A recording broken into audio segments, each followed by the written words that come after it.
अधूरी हसरतों का इल्जाम हर बार हम पर लगाना ठीक नहीं।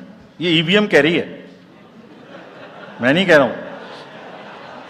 अधूरी हसरतों का इल्जाम हर बार हम पे लगाना ठीक नहीं। वफा खुद से नहीं होती, खता ईवीएम की कहते हो। और बाद में गोया जब परिणाम आता है तो उस पर कायम भी नहीं रहते, आप ही के पक्ष में रिजल्ट आ जाता है। ये क्या बात है भाई? ईवीएम्स के बारे में मैं बहुत बार बता चुका हूं, लेकिन ठीक है, आपने फिर क्वेश्चन पूछा है तो।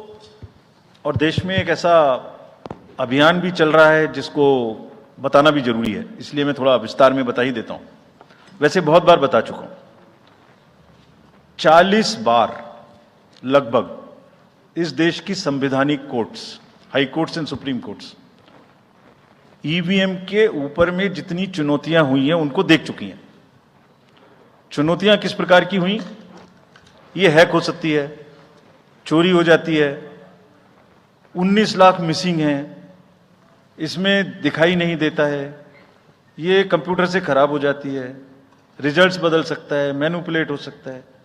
हर बार संवैधानिक कोर्ट्स ने इसको रिजेक्ट किया है। क्या कहा है? कभी कहा कि इसमें वायरस लग ही नहीं सकता, no question of introducing virus. कभी कहा इनवैलिड वोट्स नहीं हो सकते, कभी कहा रिगिंग इज नॉट पॉसिबल, कभी कहा कि when there is section 61A in the RP act which empowers the use of the EVMs, जब तक वो खत्म ना हो जब तक ये प्रश्न उठाना गलत है।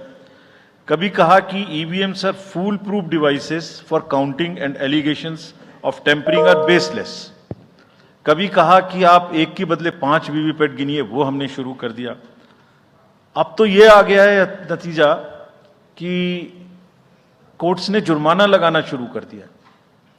दिल्ली हाई कोर्ट ने मिस्चीवियस कहते हुए 10,000 रुपए का जुर्माना लगाया, फिर माननीय उच्चतम न्यायालय ने 50,000 रुपए का जुर्माना लगाया। अभी फिर रिसेंटली माननीय उच्चतम न्यायालय ने एक पिटीशन खत्म की है। कितनी बार सुनेंगे? क्यों बार बार वही बिलाप करना है? कोई चीजें तो हमसे पूछिए। हैक नहीं हो सकती, किसी सूरत में नहीं हो सकती, एंड जो परिणाम आते हैं वही प्रमाण है। बार बार परिणाम आते हैं। कोई भी ईवीएम लेके बैठ जाता है सोशल मीडिया पे, वो डिब्बा लेके एक बैठ जाता है। और आजकल एक नया ट्रेंड शुरू हुआ है, वो थोड़ा सा एक्सपर्ट भी बन जाता है। आजकल 1-2 एक्सपर्ट भी चल रहे हैं सोशल मीडिया पे। वो कहाँ की डिग्री है, कहाँ के एक्सपर्ट हैं, थोड़ा देखना भी चाहिए। वो बताते हैं कि ये डिब्बा है, वो टूल बॉक्स जैसा डिब्बा होता है, उसके अंदर में क्या है पता नहीं है।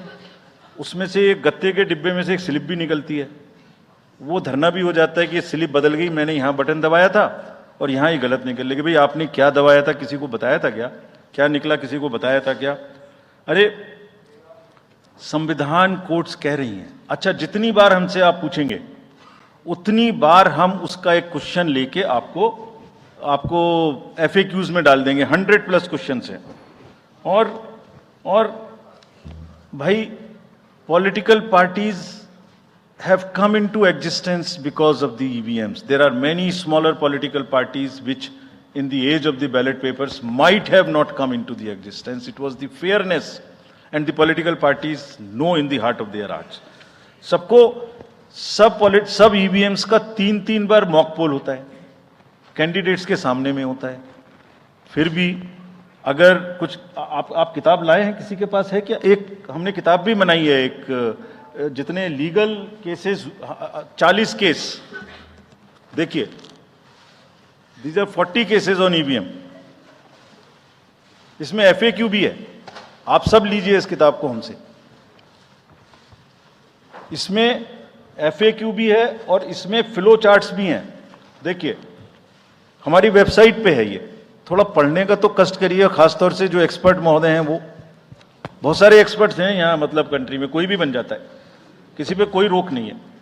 हमने इसमें चार्ट भी लगाया है कि कितनी बार सत्ता में रहने वाली पार्टियां ईवीएम ने बदल दी। तो मुझे भी ईवीएम पे फिर मैं रात सोच रहा था ये प्रश्न तो आएगा जरूर, तो फिर रात को मैंने कुछ लिखा अपने हाथ से, वो फिर आपको सुनाता हूं। अधूरी हसरतों का इल्जाम, अधूरी हसरतों का इल्जाम हर बार हम पर लगाना ठीक नहीं। ये ईवीएम कह रही है, मैं नहीं कह रहा हूं। अधूरी हसरतों का इल्जाम हर बार हम पे लगाना ठीक नहीं, वफा खुद से नहीं होती, खता ईवीएम की कहते हो। और बाद में गोया जब परिणाम आता है तो उस पर कायम भी नहीं रहते, आप ही के पक्ष में रिजल्ट आ जाता है। ये क्या बात है भाई, कितने दिन? EVMs are 100% safe, 100% sure. We know now in last 2 years again we have done large number of improvements. एक ईवीएम की नंबर जो भी किस बूथ पे जाएगी वो कैंडिडेट को दिया जाएगा, इसलिए इसमें कोई प्रॉब्लम नहीं है। नाउ जो एमसीसी के बारे में प्रश्न पूछा, जिसमें आप ये पूछना चाह रहे हैं कि हम बायस्ड होके किसी के खिलाफ एक्शन लेते हैं, किसी के खिलाफ नहीं लेते, यही आप प्रश्न बेसिकली पूछना चाह रही हैं। पूछना नहीं चाह रही हैं, आरोप लगा रही हैं, जिसका मुझे जवाब आपको देना चाहिए। Correct, very right, you have a question right to ask. आप पिछले 8, 10, 11 इलेक्शंस की सारे आरोप जितने हमारे पास आए हैं वो सबको एक बार पढ़िए। सबको पढ़ने के बाद सबके नोटिसेस देखिए जो हमने दिए हैं, उसमें जहां जहां कोई भी वायलेशन एस्टेब्लिश होता हो, उस नोटिस के बाद जवाब आने के बाद भी हमने, ऐसा नहीं है सब में कार्रवाई की है। We are very, as I said, they are kind of a moral censure which we have in the beginning issued. और जिस किसी के भी खिलाफ में अगर कहीं भी कोई केस बनेगा, howsoever high star campaigner he और she may be, we will not sit back, we will take action.